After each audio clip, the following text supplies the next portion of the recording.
I always knew marrying an actress would come with challenges. The long hours, the travel, the intimate scenes with co-stars, it was all part of the deal. But I never thought the real danger wouldn't come from an on-screen romance, but from the man behind the camera. Her name was Olivia, and to the world, she was stunning, talented, and graceful. To me, she was my best friend, the woman I shared inside jokes with, the one who stole the covers at night, the one who made me believe in love that lasts. We had been together for 7 years, married for 4. I won't pretend it was always perfect, but we were solid. At least I thought we were. Then came Eclipse. It was supposed to be her big break. A high-budget, career-defining drama directed by Miles Carter, one of Hollywood's rising visionary directors. He was the kind of guy everyone admired, a genius in his field, known for pulling raw, emotional performances out of his actors.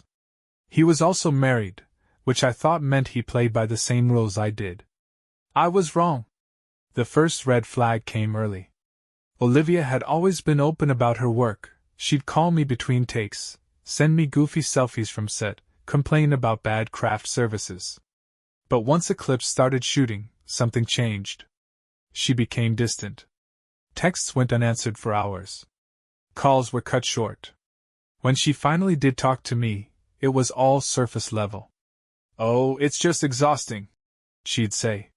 "Miles is really pushing us hard." I wanted to believe that was all it was.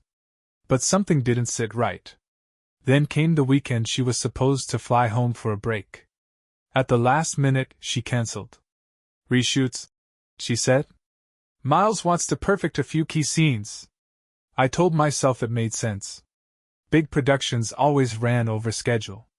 But the pit in my stomach didn't go away. And then I saw the first photo. The photo wasn't anything scandalous, at least, not at first glance. It was a behind-the-scenes shot from set, posted by one of the crew members on Instagram. Olivia was in it, along with a few other cast members, all sitting around laughing. But what caught my attention wasn't her smile. It was the way Miles was looking at her. I knew that look. I'd seen it before, on first dates, on anniversaries, in stolen moments when Olivia wasn't paying attention. It was the way a man looks at a woman when he wants her. I scrolled through more photos from the set, my gut tightening. In almost every one, Miles was near her. A hand on her shoulder. Standing too close. A private joke whispered in her ear. Maybe I was being paranoid. Maybe I was reading too much into it. But then, something else happened. That night, Olivia finally called. "Hey babe," she said, her voice bright but tired. "Sorry I've been so MIA. It's just been non-stop here." "It's okay," I said, trying to keep my tone casual. "How's everything going?" She hesitated, just for a second. "Good. Just exhausting. Miles is really pushing me. But it's worth it. I think this could be my best role yet." I let her talk, listening to the way her voice changed when she mentioned his name. There was admiration there, sure. But something else, too. Something new. Something dangerous. And then, I decided to test a theory. "You know," I said lightly, "I saw some pictures from set today." Silence. Not long, but long enough. "Oh?" she said, her voice a little too controlled. "Which ones?" "One where you and Miles were talking. Looks like you two are getting along well." Another pause. "Yeah, he's just really involved in the process. Wants me to go deeper with the character."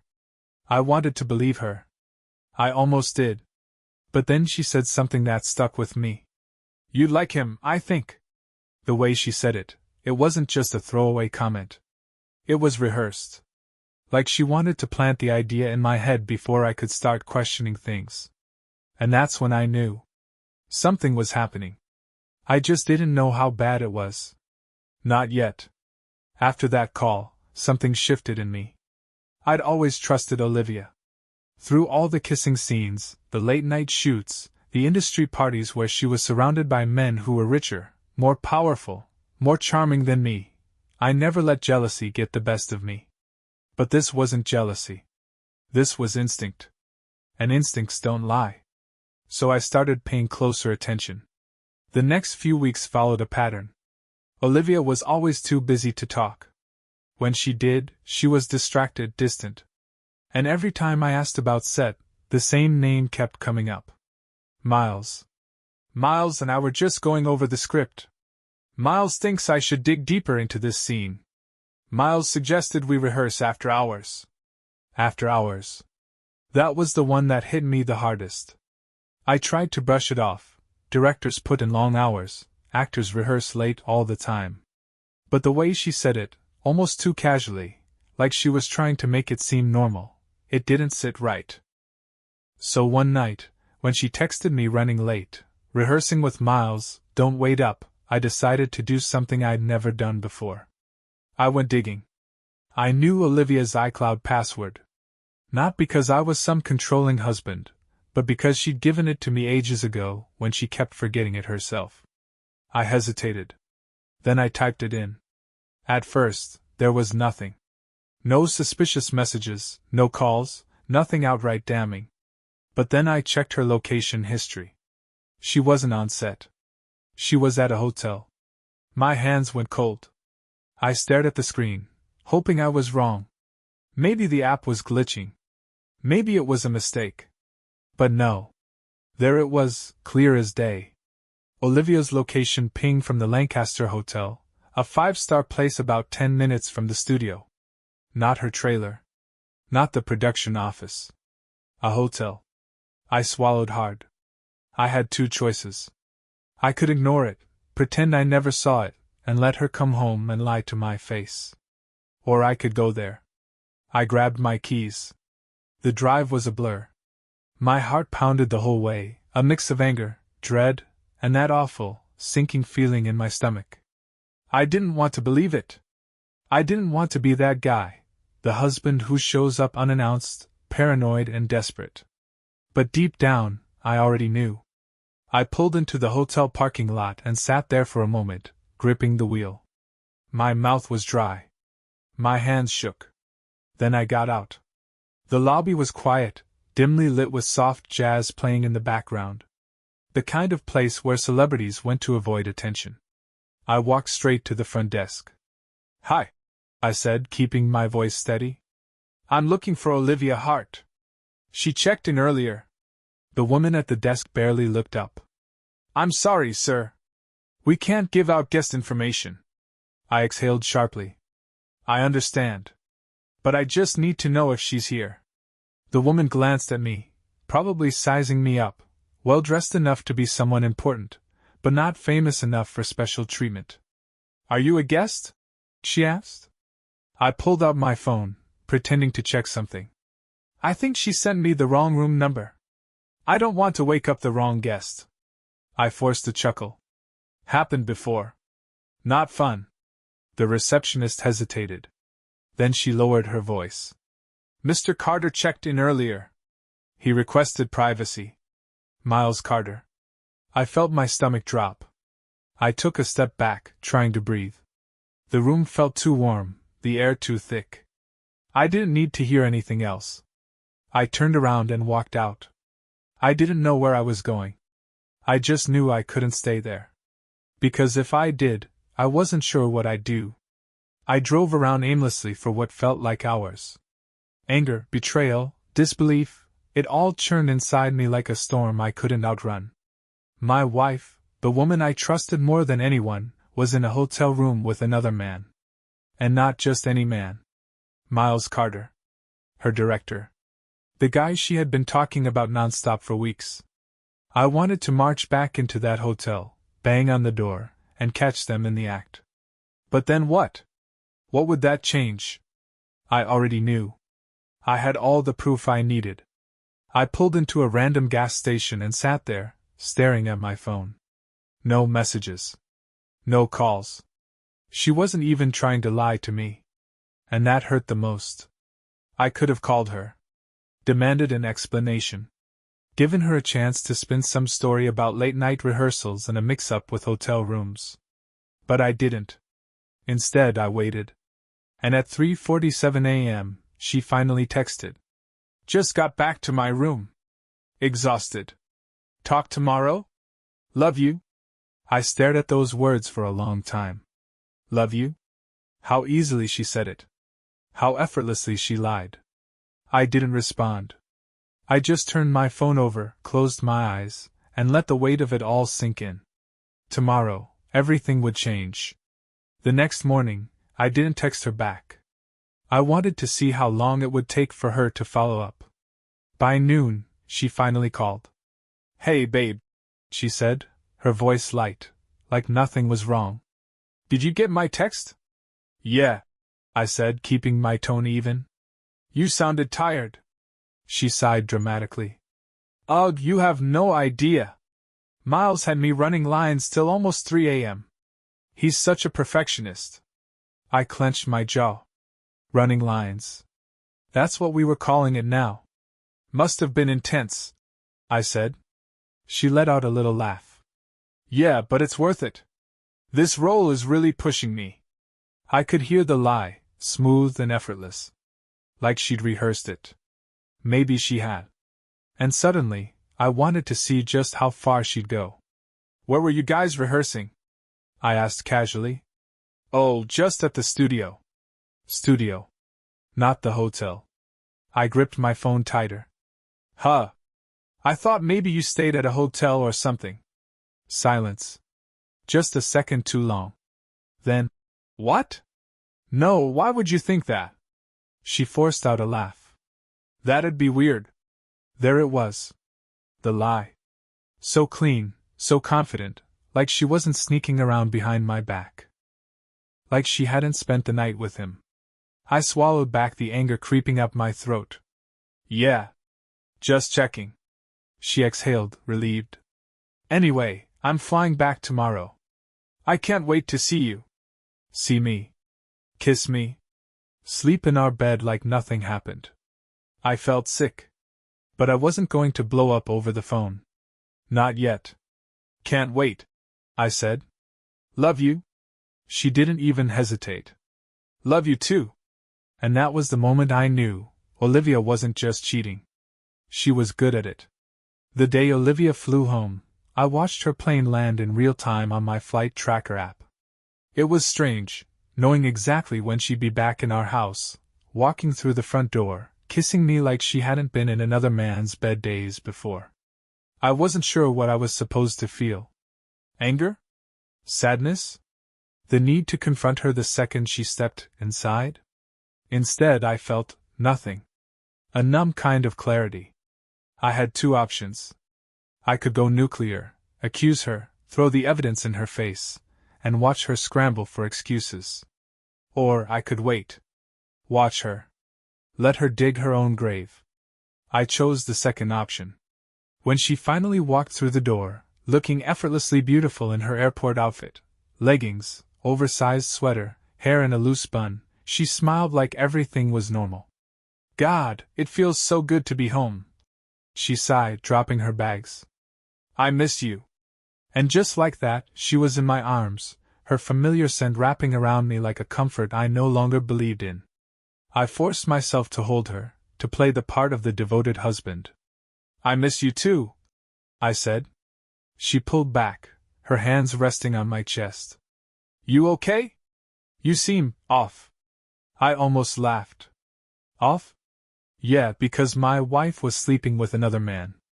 Because I had proof, and she had no idea I knew. But I played it cool. Just tired. Work's been a lot. She kissed me, soft, lingering. I get it. And for the first time, it felt wrong. I used to think I could always tell the difference between when Olivia was acting and when she was real. But now, I wasn't sure. Maybe she'd been acting all along. That night, I watched her closely. The way she talked, moved, looked at me.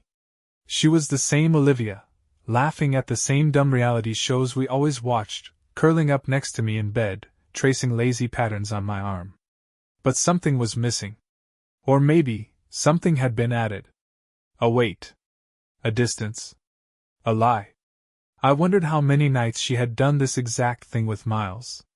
If she had traced his arm, kissed his lips, curled up against him after she swore she was too tired for late-night calls with me.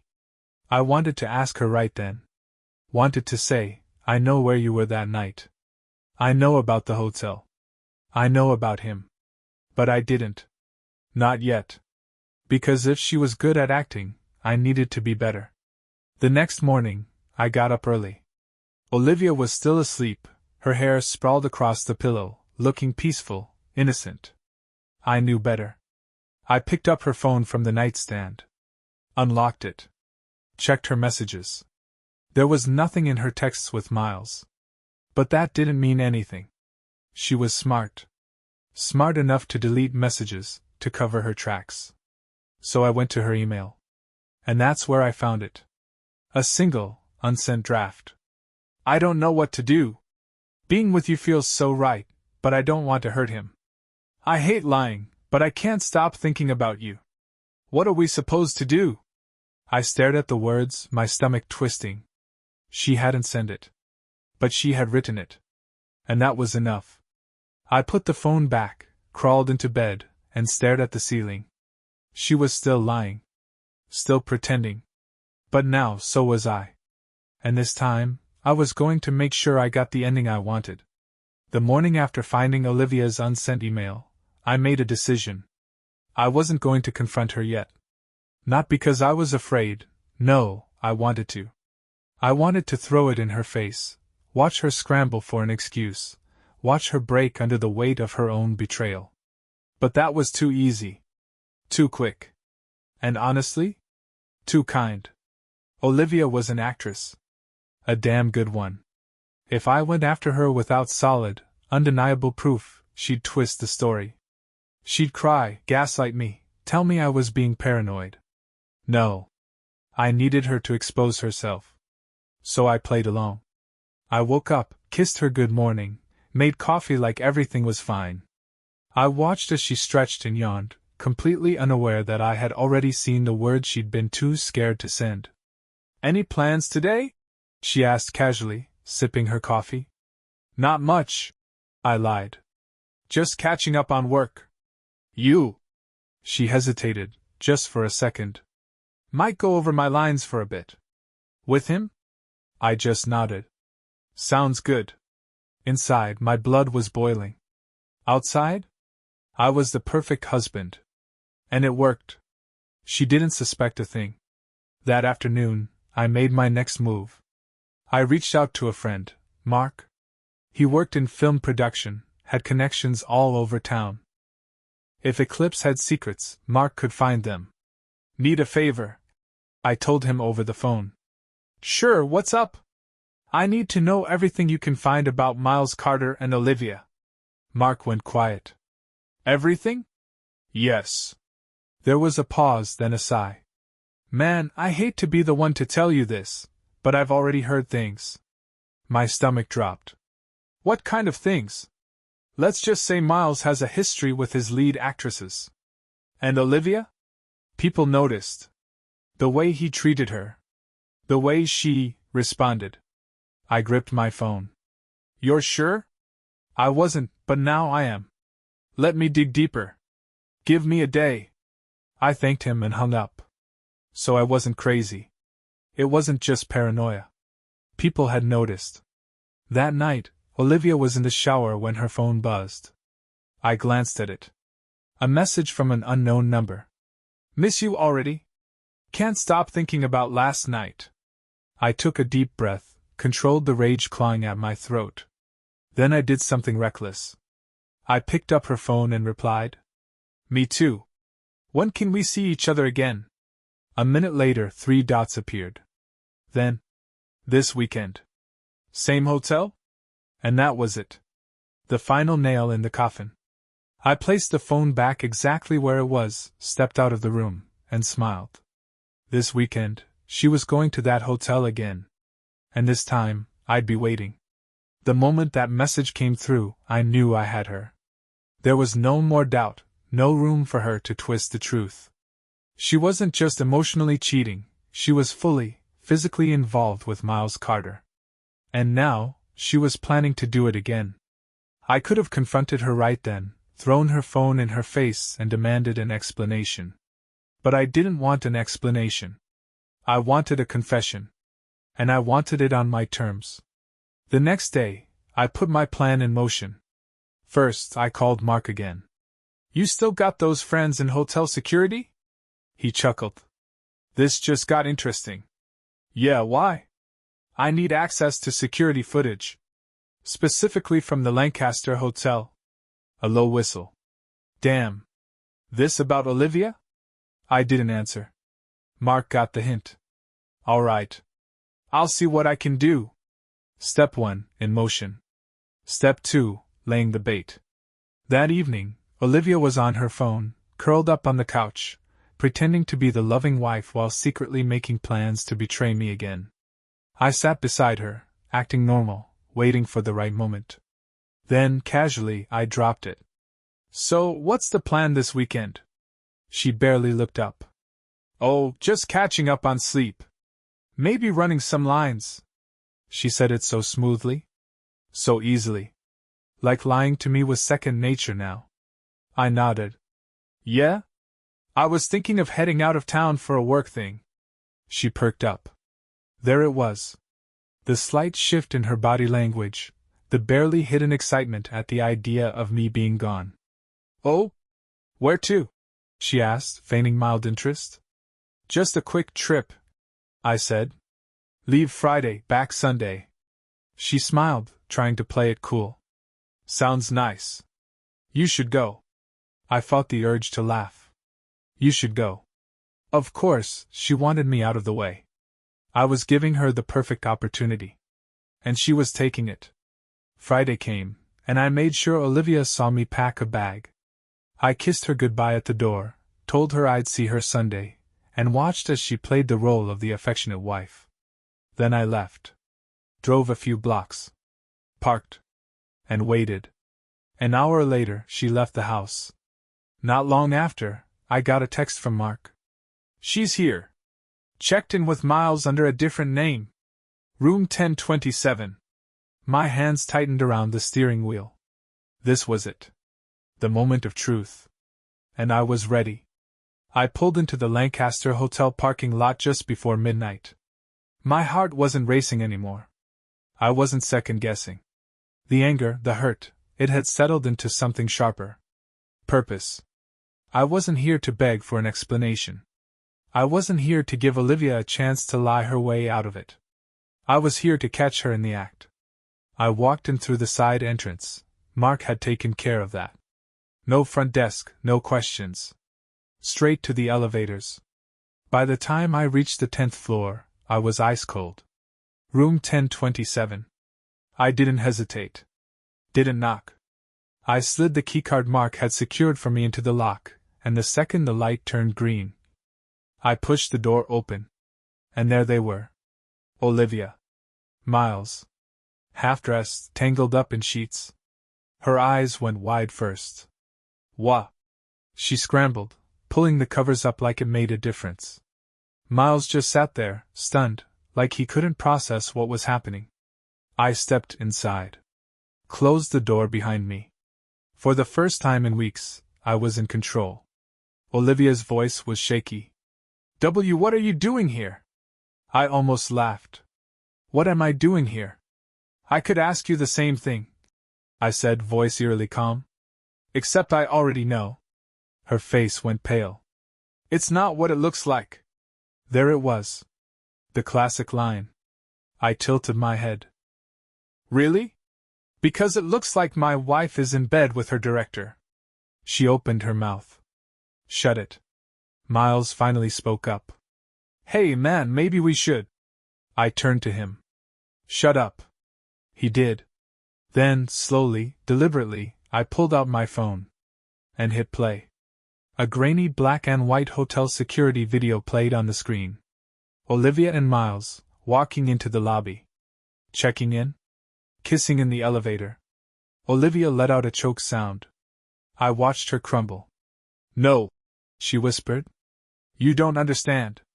"Oh, I do," I said. "I understand perfectly." She started crying. Real tears. The kind that once would have broken me. But not anymore. I pocketed my phone.